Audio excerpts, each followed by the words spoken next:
नमस्कार, आप देख रहे हैं भारत अपडेट। मैं हूं आपके साथ ऋतु भंडारी और बुलेटिन की शुरुआत एक बड़ी खबर के साथ करते हैं, जहां सीएम योगी आदित्यनाथ ने रक्षाबंधन के त्योहार से पहले महिलाओं को एक बड़ा तोहफा दिया है। बड़ी खबर आपकी टीवी स्क्रीन के माध्यम से साझा कर रहे हैं। सीएम योगी आदित्यनाथ की महिलाओं को बड़ी सौगात। 60 साल से ऊपर की महिलाएं अब फ्री बस यात्रा कर सकेंगी। जहां अहिल्याबाई मातृ शक्ति यात्रा का योगी आदित्यनाथ ने शुभारंभ किया है। साथ ही 88,000 से ज्यादा महिलाओं को हर दिन इसका लाभ मिलेगा। एक बहुत बड़ी सहूलियत के तौर पर इसे देखा जा रहा है। साथ ही सीएम योगी आदित्यनाथ ने इस दौरान 2017 से पहले क्या कुछ होता था और 2017 के बाद क्या बदलाव हुए हैं, इस बात का भी जिक्र किया अपने संबोधन के माध्यम से। 2017 से पहले एक नारा, देख सपाई बिटिया घबराई, पहले माफिया सिंडिकेट को सत्ता चलती थी। साथ ही 2017 से पहले बेटी की सुरक्षा, बेटी के सम्मान बिल्कुल नहीं किया जाता था, ना समाजवादी पार्टी की तरफ से और ना ही प्रदेश में सपा के गुंडे करते थे। ऐसे में महिलाओं के लिए कोई इंटीग्रेटेड सिस्टम नहीं था। सीएम योगी आदित्यनाथ की तरफ से कहा गया, उत्सव से पहले उपद्रव हो जाते थे, लैंड माफिया, सैंड माफिया, शिक्षा माफिया हावी हुआ करते थे। और सीएम योगी आदित्यनाथ ने कहा कि 2017 के बाद निरंतर बदलाव हो रहा है और उस बदलाव की जो तस्वीर और तकदीर बदलती हुई नजर आई है वो पूरा उत्तर प्रदेश देख रहा है। तो बड़ी खबर, जहां सीएम योगी आदित्यनाथ की तरफ से आज महिलाओं को बड़ी सौगात दी गई है और रक्षाबंधन से पहले ये बहुत बड़ा तोहफा माना जा रहा है, क्योंकि हाल फिलहाल में योगी आदित्यनाथ की तरफ से महिलाओं को रक्षाबंधन को लेकर कहा गया था कि 27 अगस्त से 29 अगस्त तक फ्री बस यात्रा वो कर सकेंगे, जिसमें परिवार का एक सदस्य भी शामिल होगा जो फ्री में ट्रैवल कर सकता है एक जगह से दूसरी जगह जाने के लिए। अब ऐसे में 60 साल से ऊपर की महिलाएं फ्री बस यात्रा कर सकेंगी। योगी आदित्यनाथ ने महिलाओं को ये बड़ी सौगात दी है। अब इस पूरे मसले को लेकर आपको बताते चले कि खूब जोरों के साथ सियासत हो रही है। समाजवादी पार्टी का सीधे तौर पर कहना है कि ये रक्षाबंधन के त्योहार को लेकर नहीं,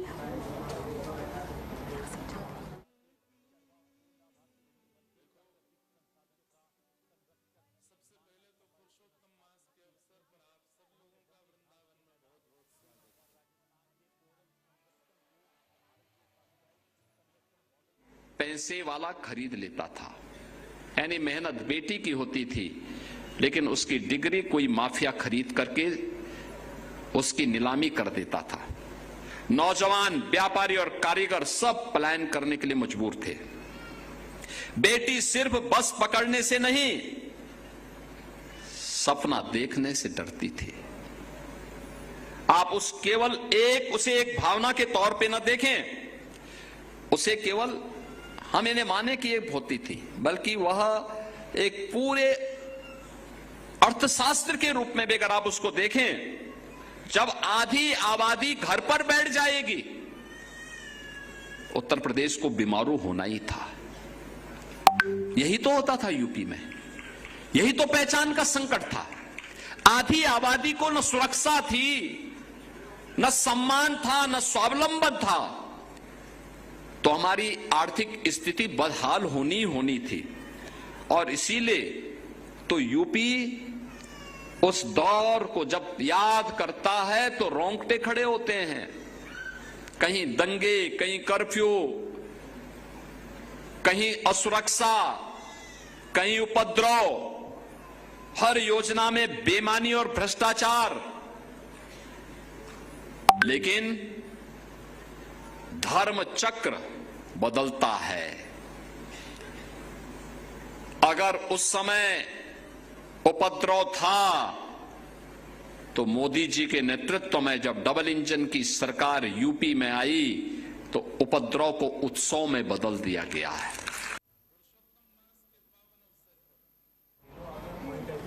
और इस बीच एक और बड़ी खबर मिल रही है, जहां समाजवादी पार्टी के दफ्तर में महिला सम्मान योजना का कार्यक्रम का शुरुआत की गई है, जिसमें आपको बता दें सपा सांसद डिंपल यादव की उपस्थिति रही। डिंपल यादव ने इस दौरान स्त्री सम्मान समृद्धि योजना का ऐलान किया है। महिलाओं को हर साल 40,000 देने का भी ऐलान किया गया है, जिसको लेकर समाजवादी पार्टी के मुखिया अखिलेश यादव पहले ही इसको लेकर घोषणा कर चुके हैं। अब डिंपल यादव की तरफ से कहा गया, स्त्री है तो सम्मान होना ही चाहिए। और साथ ही पीटीए की एक बार फिर से जो यहाँ पर फुल फॉर्म है वो बदलती हुई नजर आई है और ए का मतलब सीधे तौर पर आधी आबादी से जोड़ दिया गया है। तो ये बड़ी खबर, जहां डिंपल यादव ने पीडीए के ए को आधी आबादी से जोड़ा है। अब इसको लेकर भी खूब जोरों के साथ सियासत हो रही है, लेकिन 2027 के विधानसभा चुनाव के लिए जो सियासी बिसात बिछाई जा रही है उसको लेकर आपको बताते चले कि अब समाजवादी पार्टी ने एक और ऐलान किया है कि योजना के तहत समाजवादी पार्टी अगर कल को सत्ता में आती है तो इस दौरान जो महिलाएं होंगी हर साल 40,000 की पेंशन आर्थिक सहायता उनको दी जाएगी, ताकि वो आर्थिक तौर पर मजबूत हो सके, सशक्त हो सके। महिलाओं को सशक्त करने के लिए इंटरमीडिएट 12वीं पास करने वाली हर छात्रा को मुफ्त में लैपटॉप देने का भी ऐलान किया गया। साथ ही महिलाओं की स्वास्थ्य सुरक्षा के लिए विशेष तौर पर समर्पित एम्बुलेंस सेवाएं भी शुरू की गई है। इसके साथ ही समाजवादी पार्टी के पीडीए, जो कल तक पिछड़ा दलित अल्पसंख्यक था, 2022 के विधानसभा चुनाव से लगातार इसकी परिभाषा बदलती हुई नजर आ रही थी। अब इस नारे को एक नया विस्तार देते हुए डिंपल यादव ने कह दिया कि पीडीए में ए स्टैंड करता है आधी आबादी यानी कि महिलाओं को, जिसमें शामिल हर स्त्री का सम्मान और समृद्धि उनका मुख्य संकल्प है। साथ ही सपा प्रमुख अखिलेश यादव पहले ही इस बात का ऐलान कर चुके हैं कि स्त्री सम्मान समृद्धि योजना आधी आबादी की पूरी आजादी का संकल्प है। उन्होंने बीजेपी पर निशाना साधते हुए समाजवादी पार्टी सरकार में महिलाओं की सुरक्षा को लेकर कोई समझौता नहीं किया जाएगा, इस बात का भी जिक्र किया गया है।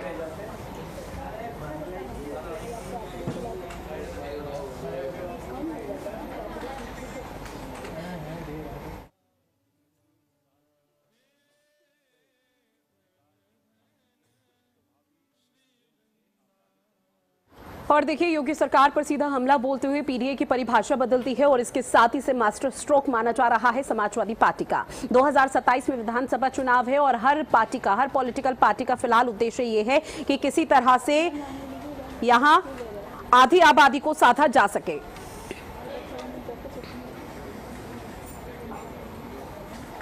इस बीच एक और बड़ी खबर नेपाल से मिल रही है, जहां आपको बताते चले कि नेपाल में 5 जिले ऐसे हैं जो मौसम विभाग की तरफ से पहले से ही चिन्हित कर दिए गए थे और वहां पर फिलहाल बाढ़ जैसे हालात बने हुए हैं। और बाढ़ जैसे जो हालात बने, पूरी तरह से अस्त व्यस्त हो चुका है लोगों का जीवन, जिसमें रसुआ बताया जा रहा है। साथ ही नुवाकोट, धारडिंग में हालत खराब है। बाढ़ से रिहायशी इलाकों में भारी नुकसान पहुंचा हुआ है। रेस्क्यू के लिए टीमें वहां पर पहुंची हुई है, लगातार रेस्क्यू कर रही हैं और लोगों को सुरक्षित स्थान पर पहुंचाने का प्रयास भी निरंतर किया जा रहा है। हालांकि मौसम विभाग का कहना है कि नेपाल के अभी कई हिस्से ऐसे हैं जो पहाड़ी इलाके हैं, वहां पर विशेषकर अभी फ्लैश फ्लड से भारी तबाही मच सकती है, क्योंकि नेपाल के उत्तरी हिस्से में तिब्बत चीन की तरफ से आपको बताते चले भोटे कोशी और त्रिशूली नदी में आए अचानक से भयंकर जो सैलाब है उसकी वजह से भारी तबाही मची हुई है। और इस आपदा से अभी तक जो आधिकारिक तौर पर जानकारी सामने आई उसमें बताया जा रहा है कि 8 लोगों की मृत्यु हो चुकी है। दर्जन भर लोग, सुरक्षाकर्मी सहित कई लोग लापता बताए जा रहे हैं।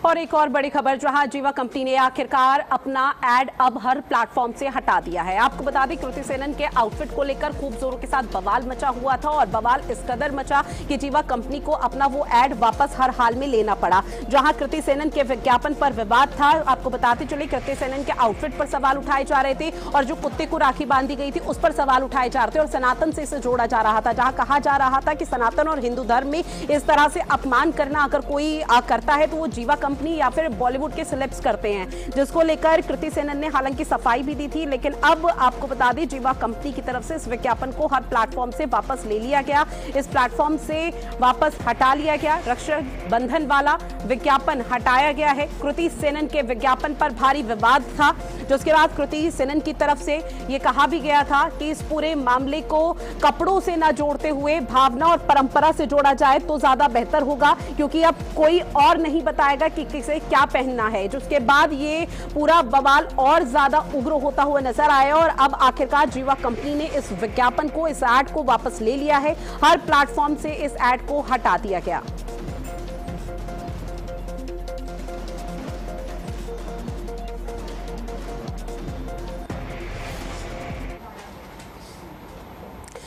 और अब बात कौशांबी की करते हैं, जहां कौशांबी में आपको बता दें कि नर्सिंग होम में छापेमार कार्रवाई को अंजाम दिया गया, जहां पर जो स्थिति थी वो काफी भयावह यहां पर देखने को मिल पाई है, क्योंकि जो अभी तक खबर सामने है उसमें सीधे तौर पर यह बताया जा रहा है कि कौशांबी में दुकान के अंदर कथित फर्जी नर्सिंग होम के संचालन का मामला ये सामने आया। बिना बेड और बिना जरूरी सुविधाओं के यहां पर मरीजों के इलाज करने का वीडियो भी सोशल मीडिया पर वायरल हो रहा है। हैरानी की बात यह है कि डिलीवरी से लेकर ऑपरेशन तक की सुविधा देते हैं ये कथित डॉक्टर, जहां कथित नर्सिंग होम का वीडियो सोशल मीडिया पर वायरल होने के बाद हड़कंप की स्थिति मची। वायरल वीडियो ने स्वास्थ्य विभाग की निगरानी और कार्रवाई पर भी अब सवाल खड़े कर दिए हैं।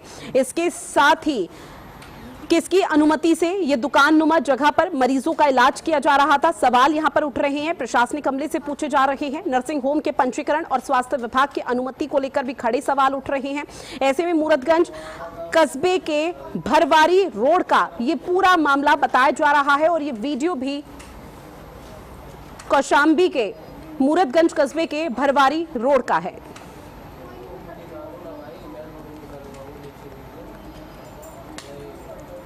तो देखिए तस्वीरें लगातार साझा कर रहे हैं, जो कौशांबी में दुकान के अंदर कथित फर्जी नर्सिंग होम के संचालन का ये मामला सामने आया। अब इसको लेकर कुछ वीडियोस हैं जो कि सोशल मीडिया पर तेजी से वायरल हो रहे हैं, जहां बिना बेड और बिना जरूरी सुविधाओं के यहां पर मरीजों के इलाज करने का वीडियो देखने को मिला है। अब सवाल यहां पर उठ रहे हैं और हैरानी की बात तो ये है कि डिलीवरी से लेकर ऑपरेशन तक की सुविधा ये डॉक्टर देते हैं, झोला झाप डॉक्टर बताए जा रहे हैं। जहां कथित नर्सिंग होम का ये वीडियो सोशल मीडिया पर वायरल होने के बाद हड़कंप की स्थिति मची हुई है और वायरल वीडियो ने स्वास्थ्य विभाग की निगरानी कार्रवाई पर भी कई बड़े सवाल खड़े कर दिए हैं। अब सवाल ये उठ रहा है कि आखिर किसकी शय पर, किसकी अनुमति से ये दुकान नुमा जगह पर मरीजों का इलाज किया जा रहा था। अब इसका पूरा डेटा यहां पर खंगाला जा रहा है। नर्सिंग होम के पंजीकरण और स्वास्थ्य विभाग की अनुमति को लेकर भी सवाल लगातार उठ रहे हैं और कौशांबी के मूरतगंज कस्बे के भरवारी रोड का ये पूरा मामला बताया जा रहा है और ये वीडियो भी अब सोशल मीडिया पर वायरल हुआ है और बहुत जल्दी इस नर्सिंग होम को बंद करने की बात भी की जा सकती है, क्योंकि लगातार कौशांबी के अलग अलग जगहों पर इस तरह से नर्सिंग होम दुकान नुमा आपको दिख जाएंगे और ऐसे में अब लगातार स्वास्थ्य विभाग की तरफ से कोशिश ये की जा रही है कि जो इस तरह के फर्जी तरीके से नर्सिंग होम चल रहे हैं इनका संचालन बंद कर दिया जाए।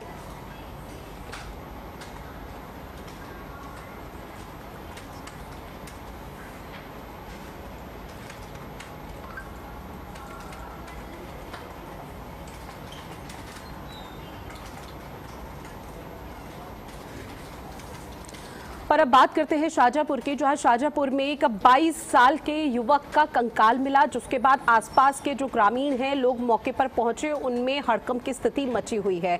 अब ऐसे में आम के बाग में ये लापता युवक का कंकाल मिलने से हड़कंप मचा, जहां 22 वर्ष इसकी उम्र बताई जा रही है और जब शिनाख्त की गई शव की तो इस दौरान शिव कुमार नाम बताया जा रहा है, जो कि 20 अगस्त से लापता था।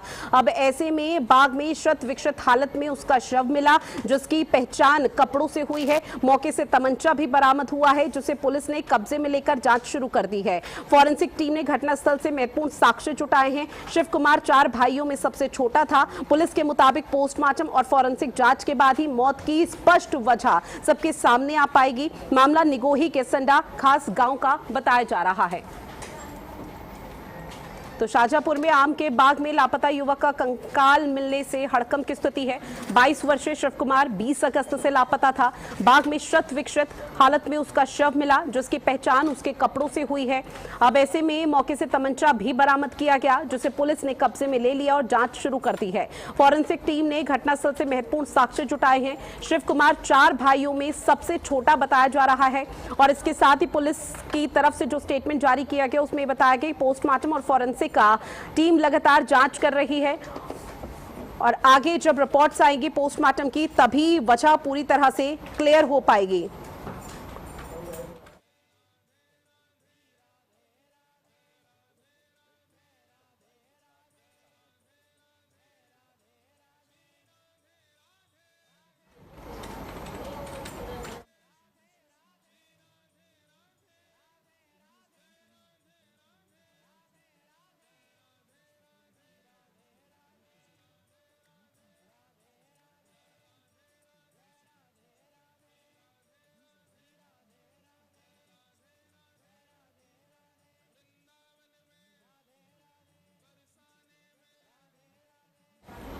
और अब बात करते हैं मुरादाबाद की, जहां एक बड़ा सड़क हादसा हुआ है। आपको बता दें कि ट्रक अनियंत्रित होकर पलट जाता है, जिसमें वाहन चालक की, ट्रक चालक की मौके पर दर्दनाक मौत हो गई है। तो ये तस्वीर आपकी टीवी स्क्रीन पर साझा कर रहे हैं। मुरादाबाद के थाना भगतपुर क्षेत्र के ग्राम कचनाल मोड़ के पास का ये बताया जा रहा है, जहां पर कैंटर अनियंत्रित होकर पलट जाता है। हादसे में कैंटर चालक की मौके पर दर्दनाक मौत हो चुकी है। घटना की सूचना मिलते ही पुलिस मौके पर पहुंची है। शव को कब्जे में लेकर पोस्टमार्टम के लिए भेज दिया गया। मृतक की पहचान फिलहाल अभी नहीं हो पाई है। ऐसे में पुलिस ने शव की शिनाख्त कराने के कई प्रयास यहां पर शुरू कर दिए हैं। हादसा किस वजह से हुआ अभी ये क्लियर नहीं हुआ, लेकिन पुलिस प्रशासन का सीधे तौर पर कहना कि तेज रफ्तार यहां पर प्राथमिकी तौर पर कारण बताया जा सकता है। इसकी जांच पुलिस की तरफ से लगातार की जा रही है और ये पूरा मामला थाना भगतपुर क्षेत्र के ग्राम कचनाल मोड़ का है, जहां ये बड़ा हादसा हुआ। तो अनियंत्रित होकर कैंटर पलट जाता है, वाहन चालक की मौके पर मौत हो गई है। थाना भगतपुर क्षेत्र के ग्राम कचनाल मोड़ के पास का है, जहां कैंटर अनियंत्रित होकर पलट गया। हादसे में कैंटर चालक की मौके पर दर्दनाक मौत हो गई है। घटना की सूचना मिलते ही पुलिस मौके पर पहुंची और शव को कब्जे में लेकर पोस्टमार्टम के लिए भेज दिया गया है। फिलहाल जो मृतक की पहचान है नहीं हो पाई है, शिनाख्त लगातार की जा रही है और ऐसे में हादसा किस वजह से हुआ यह भी पता लगाने का प्रयास पुलिस की तरफ से किया जा रहा है और इसकी जांच पुलिस की तरफ से लगातार यहां पर बढ़ा दी गई है, जहां मामला थाना भगतपुर क्षेत्र के ग्राम कचनाल मोड़ का है।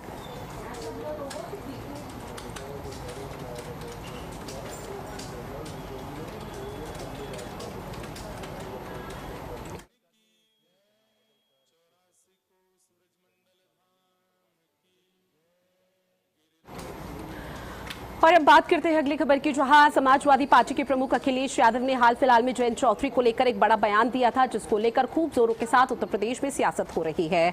आपको बताते चले कि अब ये सियासी बयानबाजी पोस्टर वॉर में बदलती हुई नजर आ रही है, जहां गाजियाबाद में रमते राम रोड पर लगाए गए विवादित पोस्टर में अखिलेश यादव को निशाना बनाया गया। जो होर्डिंग्स लगी हुई है उसमें अखिलेश यादव की फोटो और पोस्टर में जयंत चौधरी को लेकर आपत्तिजनक टिप्पणी के साथ ब्राह्मण, वैश्य और सवर्ण समाज को लेकर भी विवादित भाषा लिखी गई है। हालांकि पोस्टर किसने लगवाए ये साफ नहीं हुआ, लेकिन पोस्टर सामने आने के बाद सियासी घमासान जरूर तेज हो गया है।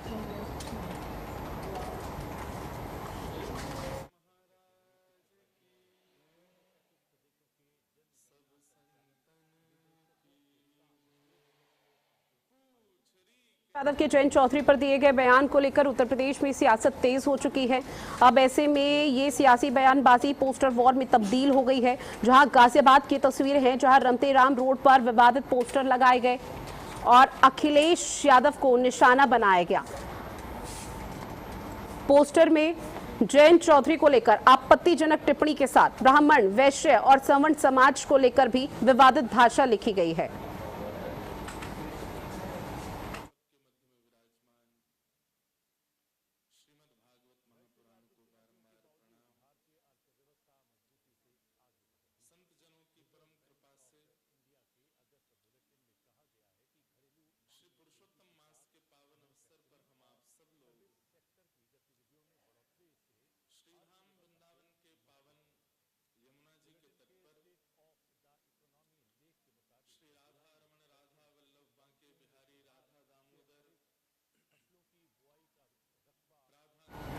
और अब बात करते हैं बागपत की, जहां समाजवादी पार्टी के मुखिया अखिलेश यादव की तरफ से अभी 54 रुपया को लेकर जो बयान दिया गया था उस पर भी जोरों से सियासत हो रही है। अब ऐसे में एक बार फिर से उत्तर प्रदेश में जो पोस्टर वॉर है वो यहां पर शुरू हो चुकी है। जाग चौराहों पर फिलहाल होर्डिंग्स लगाए गए हैं, जिसमें बागपत में अब इस बयान का विरोध पोस्टर के माध्यम से किया गया। जिले में अलग अलग जगहों पर अखिलेश यादव के खिलाफ पोस्टर चस्पा किए गए हैं। पोस्टर सामने आते ही सपा के कार्यकर्ताओं में नाराजगी बढ़ गई है और हंगामा काटना शुरू कर दिया गया। इसके साथ ही समाजवादी पार्टी के कार्यकर्ता पोस्टर हटवाते हुए नजर आए हैं, जहां सपा कार्यकर्ता एसपी ऑफिस भी पहुंचे हैं, ज्ञापन सौंपा गया है। पुलिसकर्मियों से धक्का मुक्की की खबरें भी सामने आई। अब ऐसे में अखिलेश यादव के बयान से शुरू हुआ सियासी विवाद अब सड़क से लेकर पुलिस दफ्तर तक पहुंच गया है। लेकिन आगे किस तरह से कार्रवाई होती है, क्या कुछ निकलकर सामने आता है, वो देखना बेहद महत्वपूर्ण। जहां पर अखिलेश यादव ने हाल फिलहाल में चवन्नी कहा था और उसको लेकर आरएलजी के प्रमुख जयंत चौधरी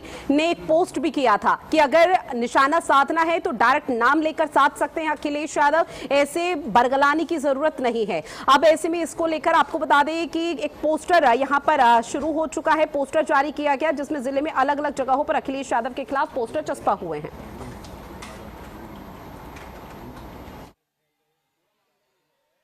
कुछ लोगों ने रात के अंधेरे में कायराना हरकत करी है।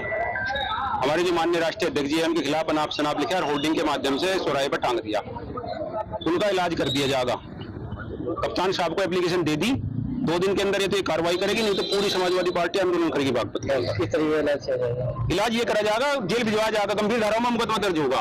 उन्होंने खाली एक होर्डिंग नहीं लगाई, शांति व्यवस्था खराब करने की कोशिश करी है, बागपत के अंदर माहौल खराब करने की कोशिश करी है। ये कोई तरीका नहीं होता है। अरे लड़ाई लड़नी तो आमने सामने आके लड़ो ना, हम उनको देखें हमें देखें। और अब बात करते हैं बहराइच से मिल रही बड़ी खबर की, जहां डी फार्मा फार्मेसी संस्थान का जो प्रिंसिपल है वो अरेस्ट हो चुका है। एक बहुत बड़ी कार्रवाई यहां पर की गई है, जहां डी फार्मा की फर्जी डिग्री देने के मामले पर अरेस्टिंग हुई है। इसके साथ ही नंदा इंस्टीट्यूट के छात्र ने पुलिस से शिकायत की, कथित तौर पर फर्जी डिग्री दिए जाने का आरोप लगा है। प्रिंसिपल सुरेंद्र कुमार सिंह को पुलिस ने अरेस्ट किया है। छात्र रवि प्रताप ने एसपी से इस दौरान शिकायत की थी, जो है एसपी के आदेश के बाद मामला दर्ज किया गया, एफआईआर हुई, कार्रवाई शुरू कर दी गई। बहराइच थाना रामगांव पुलिस ने गिरफ्तारी की है। तो बड़ी खबर, डी फार्मा फार्मेसी संस्थान का प्रिंसिपल अरेस्ट, जहां डी फार्मा की फर्जी डिग्री देने के मामले पर यह गिरफ्तारी हुई है। नंदा इंस्टीट्यूट के छात्र ने पुलिस से शिकायत की है, कथित तौर पर फर्जी डिग्री दिए जाने का आरोप लगा है। प्रिंसिपल सुरेंद्र कुमार सिंह नाम बताया जा रहा है, जिसकी गिरफ्तारी पुलिस ने की। छात्र रवि प्रताप ने एसपी से शिकायत की गई थी और उसके बाद एफआईआर दर्ज करते हुए आगे की कार्रवाई शुरू हुई है।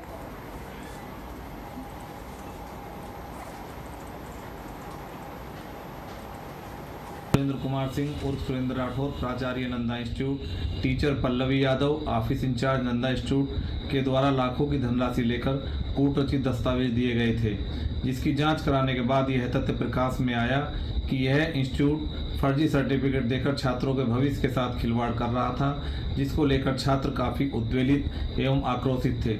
उक्त प्रकरण के संबंध में दिनांक 13/8/26 को थाना रामगांव पर समुचित धाराओं में अभियोग पंजीकृत किया गया। विवेचना के क्रम में प्राप्त तथ्यों एवं साक्ष्यों के आधार पर अभियोग में नामजद अभियुक्त सुरेंद्र कुमार सिंह उर्फ सुरेंद्र राठौड़, प्राचार्य नंदा इंस्टीट्यूट, निवासी ग्राम धनावा, थाना खैरीघाट, जनपद बहराइच को आज दिनांक 25/8/26 को गिरफ्तार कर अग्रिम विधिक कार्रवाई हेतु माननीय न्यायालय के समक्ष प्रस्तुत किया जा रहा है। मौके पर शांति व्यवस्था कायम है। और चलिए इन्हीं तमाम खबरों के साथ इस खास बुलेटिन में इतना ही। आप बने रहिएगा भारत अपडेट के साथ। नमस्कार।